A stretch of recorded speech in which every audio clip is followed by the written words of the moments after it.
C'est Sidiki Traoré, directeur général du budget. Donc, je représente le ministère de l'économie et des finances du Mali à ce forum. L'importance pour nous de participer à ce forum, c'est d'échanger avec les acteurs qui regardent de façon micro le montage des projets PPP. Et de plus en plus, le Mali ayant adopté des textes réglementaires et institutionnels par rapport au PPP, à la gestion des PPP. Donc nous serons de plus en plus confrontés à ce mode de financement pour la réalisation des infrastructures et des projets au Mali.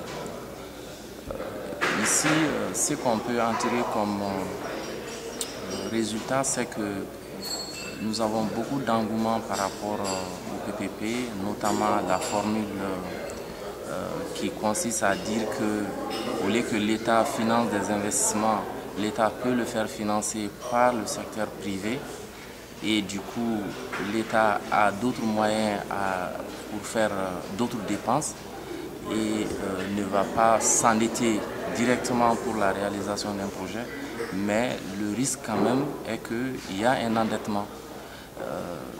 Par exemple, les dettes qui sont latentes et puis qui peut aussi survenir lorsque des risques sont toujours portés à l'État.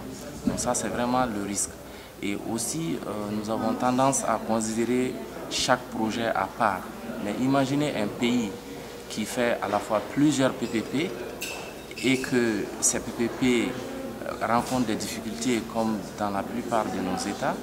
Donc vous voyez, l'État sera obligé en tout cas de faire face au paiement des risques de garantie qui ont été délivrés pour la réalisation de ces projets. Donc de façon micro, à analyser les projets, projet par projet dans le cas des PPP, on peut bien dire que ça présente des avantages pour l'État en termes de repousser l'investissement ou en termes de repousser la dette. Mais lorsque l'État a des multitudes de projets dans son portefeuille en PPP, c'est des risques budgétaires à long terme. Et on expose le pays pendant 20-25 ans de garantie sur la politique budgétaire. Donc c'est cet élément quand même qu'il faut regarder et dire que les PPP ne sont pas une panacée. Donc il faut bien regarder, il faut bien examiner. Et malheureusement, l'État n'a pas souvent des compétences. Aujourd'hui, il faut que l'État recrute des cabinets d'avocats pour regarder la législation, etc. Et les montages financiers qui sont très très compliqués et dont l'État n'a pas souvent les compétences pour bien examiner cela. Et vous avez parlé des risques, les risques qui sont liés justement au deal dans le cadre des PPP. Et quand on prend un pays comme le Mali, on ne peut pas nier que la capacité d'épargne des populations prises individuellement est quand même conséquente.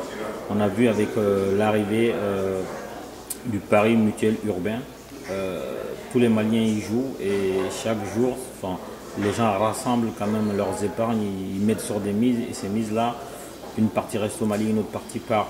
Et aussi quand on regarde le comportement même de la classe dirigeante, le climat des affaires, est-ce que c'est pas là-bas